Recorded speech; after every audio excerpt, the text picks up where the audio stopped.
pag-uusapan natin ngayon, itong loan application na hindi 7 days, hindi 14 days, hindi 30 days dahil pwede nyo siyang bayaran up to 2 months. One-time payment nga lang siya mga kautang, but naka 7 reloan na ako or pang 7 utang ko na dito ngayon. Hello mga kautang, welcome back dito sa aking channel. This is Clarice, ang inyong number 1.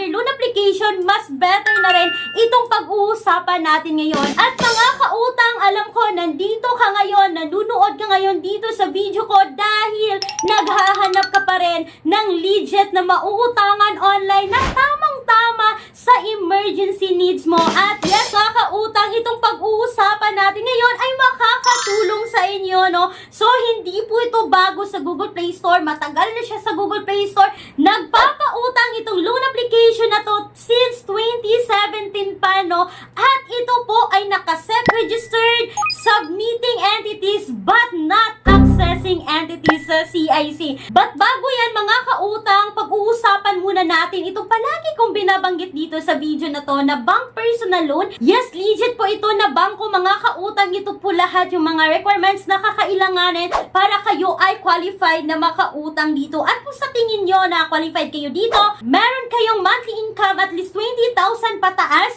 kindly email me right away, clariza@gmail.com, or you can also Viber me na makikita po yung Viber number sa screen. So eto na, no, for today's video, pag-uusapan natin ngayon itong si Tala mga kautang. And yes, alam ko na ang dami na sa kanyo na nakapagsubok dito kay Tala at ako rin dahil naka 7 reloan na ako or pang 7 utang ko na dito ngayon kay Tala. As you can see dito sa screen mga kautang, dito sa borrowing history ko, no, nakapang 7 na ako dito kay Tala. At ang pinaka hindi lang maganda, no, diretso na tayo mga kautang, until now 1,500 pa rin yung credit limit ko kay Tala. Hindi lumaki mga kautang. First loan ko dito is 1,000, second loan, third loan, fourth loan, fifth loan, sixth loan, and seventh loan ko dito is 1,500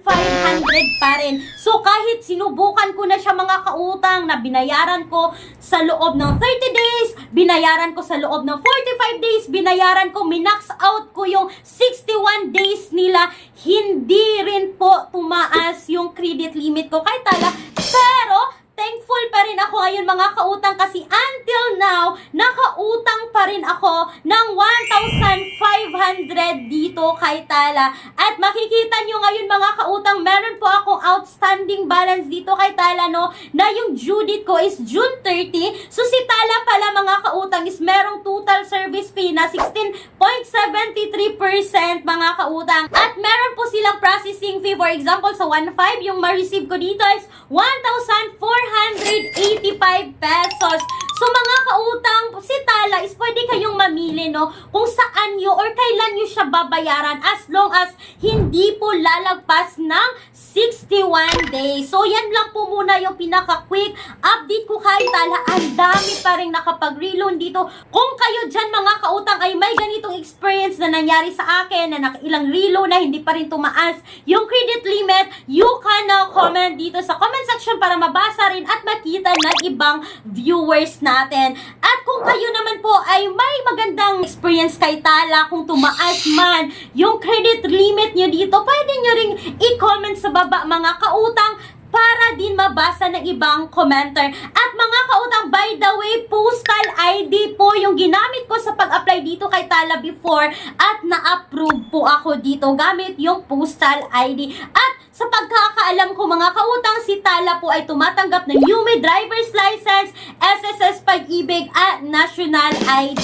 So mga kautang, hindi ko pinopromote si Tala, no, but kung gusto nyong utangan, pwede nyong gamitin yung referral code ko mga kautang, but isipin nyo muna kung kaya nga ba yung interest rate. Pero alam ko mga kautang, kayang-kaya nyo yung interest kasi until now, no, isa si Tala sa mga top loan apps ngayong 2025 dito sa Pilipinas. So mga mga kautang, speaking of other alternatives loan app, alam ko si Tala is kailangan yung i-install, kailangan yung i-download. Kung naghahanap kayo ng hindi kailangan i-install, may mga apply direct website tayo. Yes mga kautang, may mga listahan ako ng mga tested utangan online sa description box or sa pen comment section ng video na to. But hindi ko sinasabi na utangan nyo. Please do a research pa rin sa kahit anumang utangan online. At mga kautang, huwag nyo rin kalimutang bisitahin yung 101 ways to make money online. Dapat hindi lang puro utang. Maghanap din tayo ng side hustle ngayon 2025. Ang dami na pwedeng pagkakitaan gamit yung mga cellphone natin dahil sobrang high-tech na ng panahon ngayon. So mga kautang, sana po ay nakatulong itong quick and honest review ko about kay Tala ngayong 2025. Once again, this is Clarice, ang inyong number 1 palautang dahil utang is life. Bye bye bye mga kautang!